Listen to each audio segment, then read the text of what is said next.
Honor's angle of the bow now, 0. Down the throat. It's a bow shot.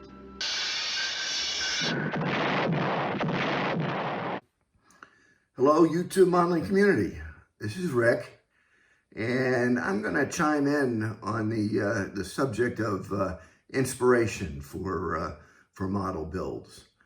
And been thinking about this since the questions started going around the community. And I'm going to go a little geeky on everybody and discuss this in terms of an equation. And here's my equation. It's that uppercase I, inspiration, equals the interest times the media.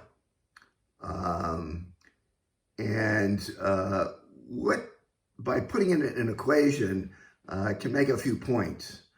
One, we all know that if either of the two factors in the equation is 0, then the result is 0. So if media is 0 or interest is 0, then there's no inspiration.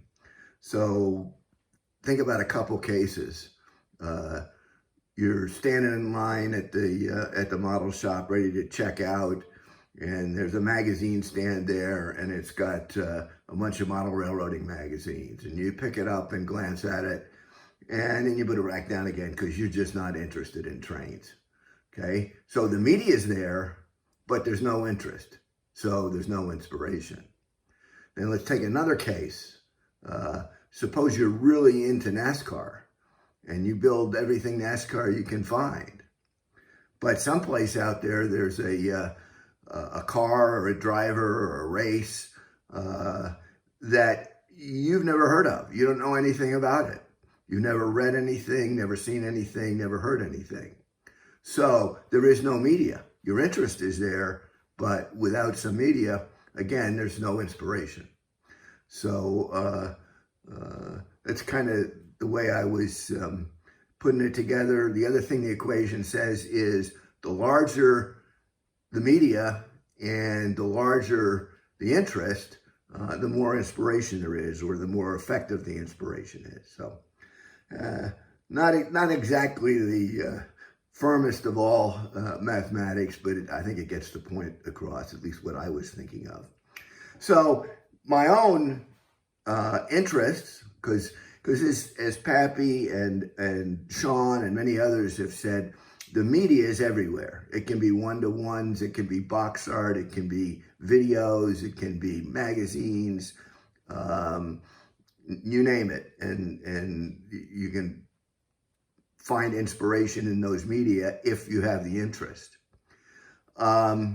So I've got a lot of very varied interests, but in thinking about them, they really fall into probably two overall categories. One is from my other hobby of history, particular naval history and submarine history, but really any military history. And the other broad category I would call of interest is nostalgia. You know, anything from the 50s and 60s when I was growing up is of interest to me, whether it's old toys, old movies, old video shows, old TV shows.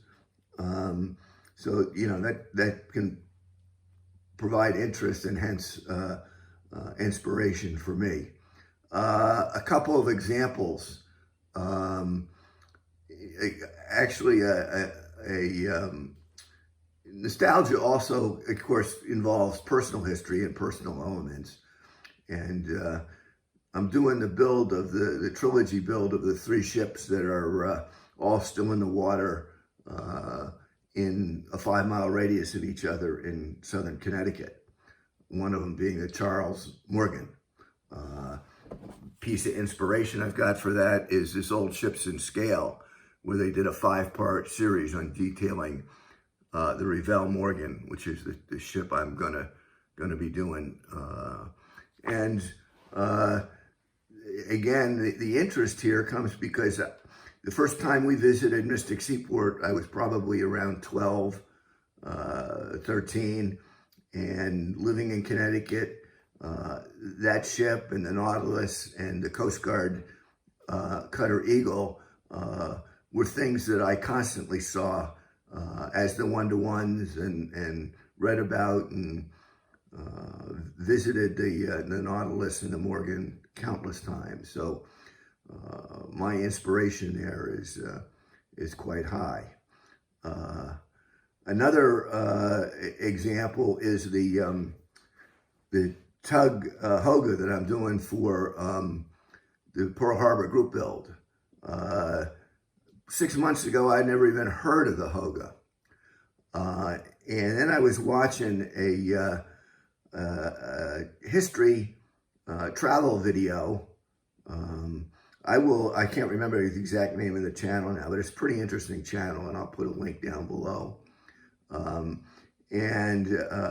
They were touring the inland, Arkansas Inland Marine Museum. That's probably not the exact name, but anyway, and I was interested because they had the submarine Razorback in there. And, but as he finished up that video, he mentioned that in the next one, they were going to visit the tugboat, which was also at the museum. And that kind of intrigued me, so I stuck around and watched that video and became more and more interested in the story of the Hoga, and began to research it, looking it online. I kind of described that whole process in the introductory video for that build. But so these are just examples of where I get inspiration from, and how it's a combination of the media and the interest. And I've got one more inspiration that I'd like to share and see if somebody can actually help me about. This is a picture of a plane my grandfather flew in the 1930s. And it's a Lincoln, I forget the exact name. It's a Lincoln something. I'll have to put it down in below. If anybody knows of a kit that either resembles this or would be good to do this, again, it falls in the category of nostalgia, personal history. I never saw the plane. I've heard stories about it, heard my mother talk about it, heard my grandmother talk about it. So if anybody can help me out with an idea of a kit, we'll really appreciate it. So thanks for listening. A little bit of a ramble. Hope it made sense to everybody. Thanks for listening. Thanks for subscribing. And if you're not subscribed, please do. And we'll see everybody later. Thanks. Actually, I'm back. I forgot one thing I wanted to do was a mail call. Received this shop card from Jeff at Treeline Model Works. Jeff's like me, I've got a lot of different interests, maybe a little bit more focused on cars than I am, but had some nice things to say. He's a very deliberate modeler, very meticulous. So if for any reason you haven't subscribed to him or are unaware, which I would highly doubt, I'll put the link down below, and you can check that out. Also, links down below. In the last video I put up, I had shout outs and shop cars from Rick Zink and Rick at Heartbeat Model Shop, but I neglected to put their links in the description. So I will add them into this one. So, okay, this time I really am done. Thanks for listening, and we'll be talking with you.